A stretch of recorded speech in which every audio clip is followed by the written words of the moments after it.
This is Devon. Devon, it's Fireally. There's a suspicious person we need to look into. Tingle? Not yet.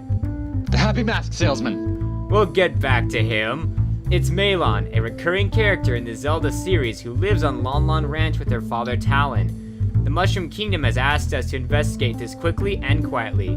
Ready for the job? Let's do it. Why don't I start us off? This theory is the most common one based around Malon on the internet, the one that Malon marries Link in Ocarina of Time. We talked about this theory in the Hero of Time episode, but let's refresh our memories, shall we? Let's go through some of the evidence. First of all, Malon clearly has a crush on Link in Ocarina of Time. She gives him a nickname, Talon jokes about Link marrying Malon. The Gossip Stone in Ocarina of Time says that Malon dreams of being swept away by a knight in shining armor. Link is passable for this role. The Hero of Twilight from Twilight Princess knows Epona's song. Malon says this song was taught to her by her mother, so it was probably passed down through her family. Since we know the Hero of Twilight is a descendant of the Hero of Time, it suggests that the Hero of Time married into Malon's family. The Hero of Twilight also works at a ranch and lives in a village that would be approximately the same place that Lon Lon Ranch used to be.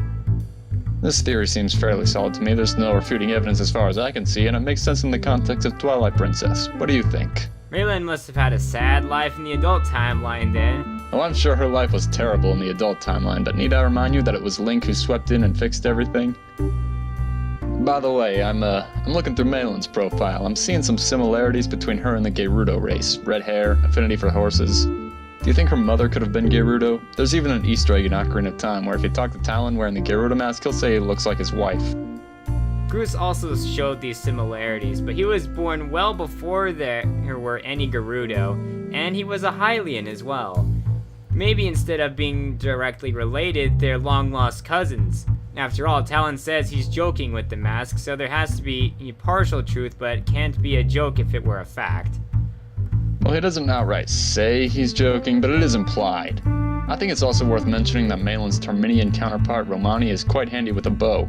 In Ocarina of Time, the Gerudo have an archery minigame, and the woman who runs it tells you the archery is a Gerudo specialty.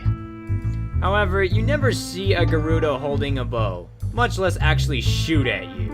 The closest we get is magic, and speaking of magic, that leads to another theory of Malon's ascendancy. Malon may be a descendant of Batro. It sounds odd, but hear it out. Batro became a human thousands of years ago, the remains of his demonhood being his red hair and possibly yellow eyes. He doesn't exactly open them after transforming, so they could really be any color. That aside, should Groos's line become Gerudo, Batro's line would be human or Hylian with red hair. Malon has a pendant with seemingly Bowser's face on it.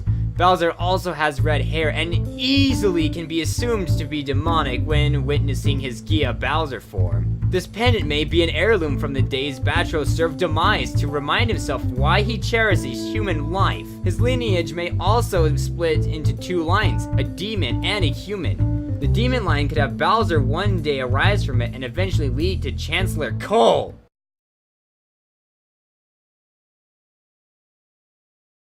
You know, I get the feeling that Malon is the one who really holds the ranch together. In fact, when you wake up Talon from his nap at Hyrule Castle, he kinda talks about his daughter like she's his boss. Do you think that might actually be the case? If you beat her horse racing minigame in the future, Malon will give you a friggin' cow. Only the boss should be able to give away assets like that. Even when Ingo is in charge, Malon still is the only one who really knows how to deal with the animals, and she implies that if she left before Ganondorf was taken down, he'd just resort to animal abuse. Fireally, my mind is stuck on that Bowser pendant you mentioned earlier. It can't be a coincidence, right? There's something more mysterious going on behind the scenes. It's not the only Mushroom Kingdom connection we see. There's those paintings in Hyrule Castle depicting Mario characters. That mask of Mario the Happy Mask Salesman has. I think the Mushroom Kingdom and Hyrule are somehow connected, and Malon is going to be an important clue in figuring out how. We're gonna have to look deeper on the next episode of Mysteries of Hyrule. Thank you for watching.